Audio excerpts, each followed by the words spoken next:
2024년 투자 전망 키워드로 한번 정리해 주신다면요. 네, 2024년 키워드로 저희는 레트로라는 단어를 제시를 하고 있습니다. 레트로, 네. 복고네요. 네, 그렇죠. 최근에 뭐 이렇게 돌아다니다 보면은 뭐 패션이나 이런 게 레트로적인 게 많이 있는데 주식시장도 마찬가지의 흐름이 나올 것 같아요. 왜냐하면 이 레트로라는 단어가 사실 여러 테마들의 키워드의 첫 번째 조합입니다. 네. 그래서 하나씩 설명드리면 레트로의 R은 Repeating the Box P 해가지고 또다시 주식시장은, 박스피다. 네, 박스피가 돌아온다. 네. 그리고 E는요 경제 불확실성에서 Economic Uncertainty라고 되어 있고요. 그리고 T는 통화 정책을 쓰는 데 있어서 굉장히 딜레마에 빠진다. 네. 트릴레마고 모네터리 팔리시가 있고요. 그리고 뭐 R과 나머지 O가 있는데 R은 이제 자원 민족주의 관련해서 리소스 내셔널리즘이 있고 마지막으로는 오퍼레이셔널 에피션시 경영 효율성이 있습니다. 안녕하십니까. 금주머니에서는 2024년 부동산 금융투자 전망을 준비했습니다. 이번에는 여의도 한국투자증권에서 2024년 금융투자 전망 전해드립니다. 미국 금리가 어느 방향으로 나갈지, 반도체 업계 회복은 어디까지 이뤄질지, 또 코스피는 어느 선에서 움직이게 될지 들어봅니다. 한국투자증권 리서치본부의 자산관리 전략부 김대준 수석연구원님 모셨습니다. 선생님 안녕하세요. 네, 안녕하세요.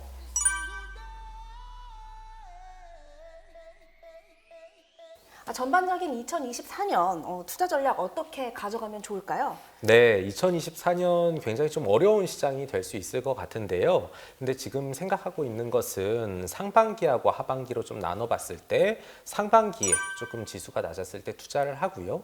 하반기에는 약간 보수적인 관점으로 접근을 하시되 이제 개별 종목단에서 선별적인 접근법이 굉장히 유효하겠다 이렇게 말씀드리겠고요. 뭐 전반적인 시장의 흐름들을 좀 설명드리면 코스피 기준으로 했을 때 내년도는 아마도 저점은 2,200포인트 그리고 이제 고점은 2,650포인트를 예상을 하고 있습니다.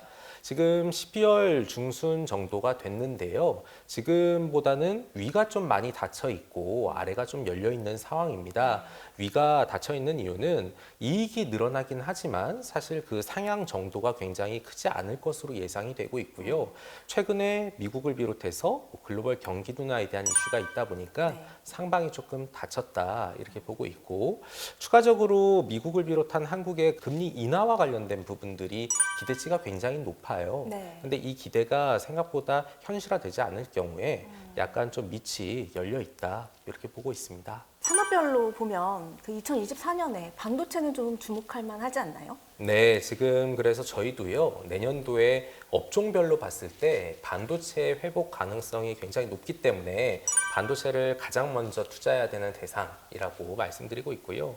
뭐 일단 반도체 같은 경우에는 여러 가지 호재들이 있습니다. 사실 뭐 2020년 이후로 반도체가 한번 올랐다가 내려오는 과정 중에서 투자자들 입장에서는 굉장히 조금 이게 아픈 손가락이었어요. 근데 이제는 좀 달라질 수 있다 이렇게 말씀드리고 있고 이유는 첫 번째로는 이익이 늘어날 것으로 기대되고 있기 때문입니다. 올해 같은 경우는요, 삼성전자, SK하이닉스 아마 상반기에 적자를 냈다. 굉장히 조금 이례적인 상황이었어요.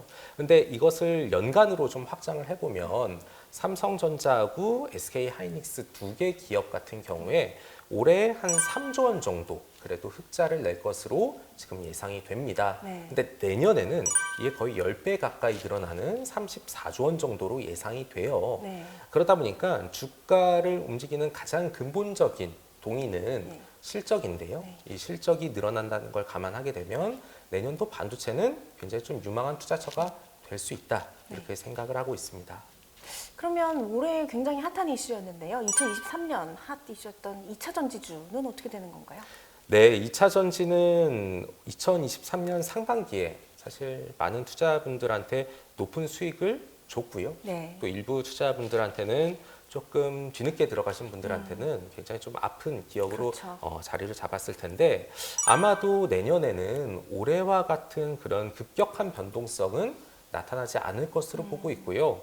상당 부분 2차 전지에 쏠렸었던 이 돈의 흐름이 다른 분야로 굉장히 확산되는 움직임이 나올 수가 있다 보고 있습니다. 일단 이렇게 말씀드리는 이유는 2차 전지에 대한 관심도가 좀 떨어질 수 있고 예. 이 올라가더라도 그 상승 탄력이 굉장히 제한적이다 이렇게 보고 있기 때문에 2차 전지를 굉장히 낮은 가격에 예를 들어서 2023년 뭐 10월이나 이렇게 4분기에 들어갔다면 추가적인 수익을 낼 수 있지만 만약에 고점에 들어가신 분들이라면 상당 부분 출구 전략을 좀 신경을 써야 될 타이밍이다 보고 있고요. 근데 이 출구 전략이라고 하는 것이 모두 다 수익을 낼 수 있는 그런 가격은 안 나올 걸로 예상이 됩니다. 그래서 각각의 투자자분들마다 이제 손실이 있을 수도 있고요. 아니면 원금 수준에서 나올 수도 있는데 내가 어느 정도 이 손실과 수익을 감내할 수 있는지를 먼저 생각을 해보시고 조금 잘 빠져나오는 그런 전술을 쓰기를 좀 말씀드리겠고요. 이렇게 설명드린 이유는 뭐 여러 가지 이슈가 있습니다. 일단 대외적으로 2차 전지 한국에서 소재 업체들 많이 네. 올랐어요. 대표적인 게 많이 에코프로 올랐죠. 그룹이죠. 예, 예. 근데 이게 계속해서 올라가려면 결국에 이 배터리 안에 들어가는 리튬 가격이 올라가줘야 됩니다. 근데 최근 중국에서 발표되고 있는 탄산 리튬 같은 경우에는 10만 위안을 하회할 정도로 굉장히 약세예요. 그래서 이런 것들이 2차 전지 소재는 굉장히 좀 부담스러운 부분이 될 수가 있고요. 또 추가적으로 내년에는 미국에서 대선이 진행이 됩니다. 그렇죠. 예. 네. 근데 여론조사를 보시면요. 아마도 지금 친환경 정책을 추진하는 바이든 대통령보다 오히려 그 반대편에 있는 트럼프 전 대통령의 지지율이 높아지고 있는 게 좀 확인이 되실 거예요. 근데 이걸 보게 되면 트럼프 대통령이 가져올 불확실성으로 인해서 친환경 정책, 특히 그 핵심이 2차 전지이기 네. 때문에 굉장히 올해와 다른 조금 리스크에 노출될 수 있다는 네. 점을 우리가 좀 미리 염두에 두시면 좋을 것 같고요. 제한적일 수 있겠네요. 네, 제한적일 수 있습니다. 그래서 제가 말씀드리고 싶은 부분은 2차 전지가 분명히 한국 경제를 이끌 성장 산업은 맞는데 2023년에 굉장히 많이 올랐고요. 가격과 가치가 어느 정도 괴리가 되어 있는 상황이고 지금 이게 붙어가는 과정에 있습니다. 그리고 주식시장은 한 번 정도 이제 유행을 조정. 겪고요. 예, 네, 유행. 그렇게 되면은 네. 좀 조정을 겪는 경우가 있기 때문에 2차 전지에 대해서는 2024년에 조금 보수적인 관점으로 보시기를 좀 말씀드리겠습니다. 2024년 가장 중요한 포인트 중에 하나가 미국 연준의 금리 추이일 것 같은데요. 어떻게 전망하시나요? 네, 일단 저희 한국투자증권의 공식적인 뷰를 말씀드리면요. 미국은 2024년도에 금리를 인하할 것으로 저희 예상하고 있습니다. 다만 그 시점은 상반기가 아니라 하반기를 보고 있고요. 하반기에 2번 정도, 그래서 25bp씩 2회, 최종적으로 기준금리 상단은 5.5%에서 5%로 조금 내려오는 수준을 전망하고 있고요. 일단 금리가 내려가는 것 자체는 주식시장에 긍정적으로 작용을 그렇죠. 할 것입니다. 근데 시장에서는 지금 기준금리가 2회가 아니라 4회 또는 5회 정도의 대폭 인하를 예상을 하고 있어요. 그렇기 때문에 채권 시장에서 이제 거래가 되고 있는 시장 금리도 많이 내려와 있는 상황인데요. 그래서 내년도 한 2회 정도의 제한적인 금리 인하를 보고 있고 이게 주식 시장의 긍정적인 부분은 분명히 되겠지만 굉장히 환호할 정도까지는 아니다. 이렇게 말씀드리겠습니다. 왜냐하면 기준금리 자체가 5.5에서 아주 대폭 내려가서 뭐 1%나 2%대가 된다면 주식시장은 굉장히 유동성 장세에 힘입어서 급격하게 그렇죠. 오를 수 있는데요. 그게 아니라 5.5에서 5%로 아주 소폭 조정이 되는 것이고 5%라는 금리 레벨 자체도 이미 높은 수준이 있죠. 엄청 높죠. 네, 이런 상황에서 미국의 소비가 과연 정말로 잘 진행이 될 수 있을 것인가, 그리고 그 소비가 한국의 수출 쪽에 영향을 미칠 수 있을 것인가, 이런 것들을 연결해 보면 미국의 금리 인하 긍정적이지만 전체적으로 봤을 때는 그렇다고 아주 환호할 만한 호재는 아니다, 이렇게 말씀드리겠습니다. 그러면 외국인 투자를 좌우하는 환율 이야기를 안 할 수가 없는데요. 이어서 네. 환율 어떻게 보십니까? 네, 일단 환율 레인지는 저희가 뭐 4분기, 2023년 4분기에는 한 1,320원 정도를 예상하고 있고요. 점진적으로 내려가서 내년 4분기에는 1,250원 정도를 기록할 것으로 예상을 합니다. 이 금리 정책에 따라서 환율도 변화를 하는데요. 근데 미국의 금리가 2번 내려가고요. 또 추가적으로 말씀드리면 한국도 금리를 두 번 정도 내릴 것으로 예상을 하고 있습니다. 그러면 미국은 5.5에서 5%가 되고요. 한국은 3.5에서 3%가 되기 때문에 금리의 갭 차이는 별로 없습니다. 근데 최근에 긍정적인 부분은 한국 수출이 전반적으로 전년 동월 대비 플러스가 나오는 게 네. 확인이 되고 있고요.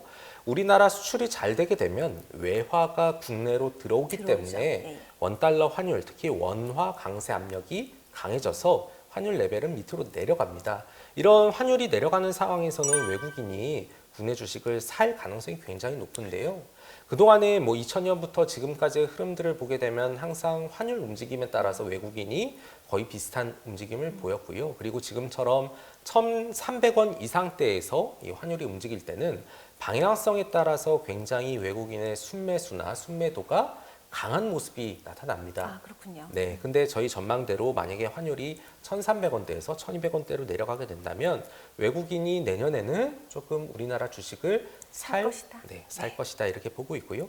그 과정이라면은 한국 시장에 대해서 너무 극단적으로 안 좋게 볼 필요는 없다. 외국인 수급이 들어오면서 일정 부분은 네, 이 주가 유동성이 지수를 좀 풀릴 수 네, 있겠네요. 유동성 풀리면서요. 주가를 좀 받쳐주지 않겠나 네. 이렇게 생각을 합니다. 이외에 혹시 2024년에 또 눈여겨봐야 하는 투자처나 또 카테고리가 있으면 한번 설명해 주시죠. 네, 2024년에는 굉장히 조금 다양한 모습이 나타날 수 있는데요. 근데 아까 서두에 말씀드렸다시피 상반기에는 좀 낮았다가 올라가는 국면이 있을 수 있고요. 하반기에는 약간 지수는 멈췄지만 종목 간의 움직임이 활성화가 될 수 있다. 이렇게 말씀드렸습니다. 근데 이렇게 종목 간의 움직임이 굉장히 활성화되고 전체 시장은 약간 멈춰 있는 상황에서는 새롭게 성장하는 부분이 무엇인지 그리고 추가적으로 실적이 많이 나올 수 있는 곳이 어디인지 이걸 찾는 게 중요한데요. 최근에 미국 시장에서 AI를 비롯해서 네. 신성장 동력이 부각이 되고 있고요.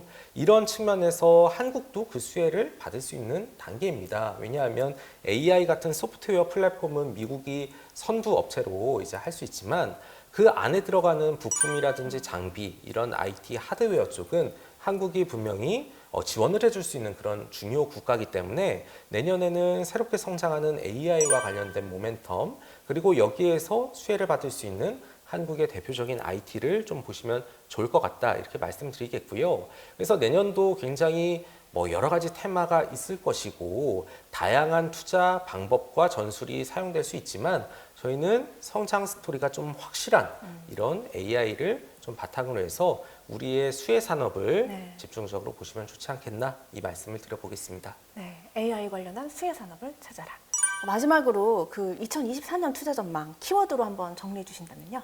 네, 2024년 키워드로 저희는 레트로라는 단어를 제시를 하고 있습니다. 레트로, 네. 복고네요. 네, 그렇죠. 최근에 이렇게 돌아다니다 보면은 패션이나 이런 게 레트로적인 게 많이 있는데 주식시장도 마찬가지의 흐름이 나올 것 같아요. 왜냐하면 이 레트로라는 단어가 사실 여러 테마들의 키워드의 첫 번째 조합입니다. 네. 그래서 하나씩 설명드리면 레트로의 R은 Repeating the BoxP 해가지고 또다시 주식시장은, 박스피다. 네, 박스피가 돌아온다. 네. 그리고 E는요 경제 불확실성에서 Economic Uncertainty라고 되어 있고요. 그리고 T는 통화 정책을 쓰는 데 있어서 굉장히 딜레마에 빠진다. 네. 트릴레마고 모네터리 팔리시가 있고요. 그리고 R과 나머지 O가 있는데 R은 이제 자원 민족주의 관련해서 리소스 내셔널리즘이 있고 마지막으로는 오퍼레이셔널 이피션시 경영 효율성이 있습니다. 여기에 이렇게 간단하게 말씀드리면요. 일단 박스피가 도래할 걸로 보고 있고요.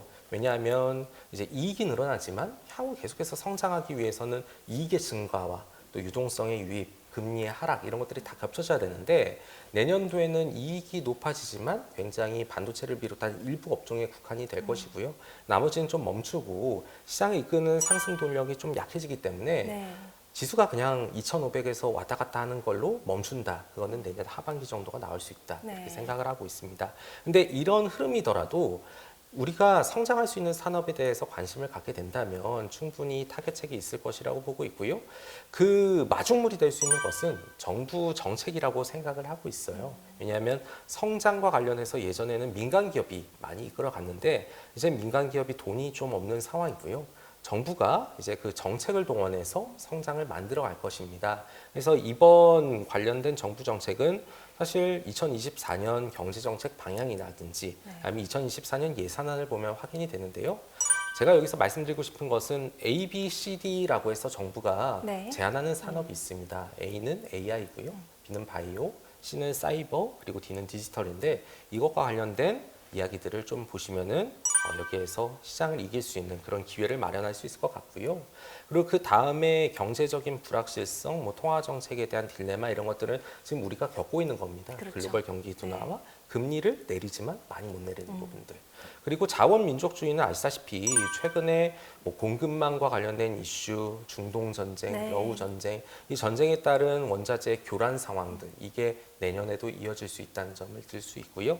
마지막으로 경영 효율성과 관련해서는 처음에 말씀드렸지만 어쨌든 고금리 환경은 이어질 것입니다. 그래서 이 높은 금리 상황에서 경영을 좀 잘할 수 있는 기업들을 찾아보자.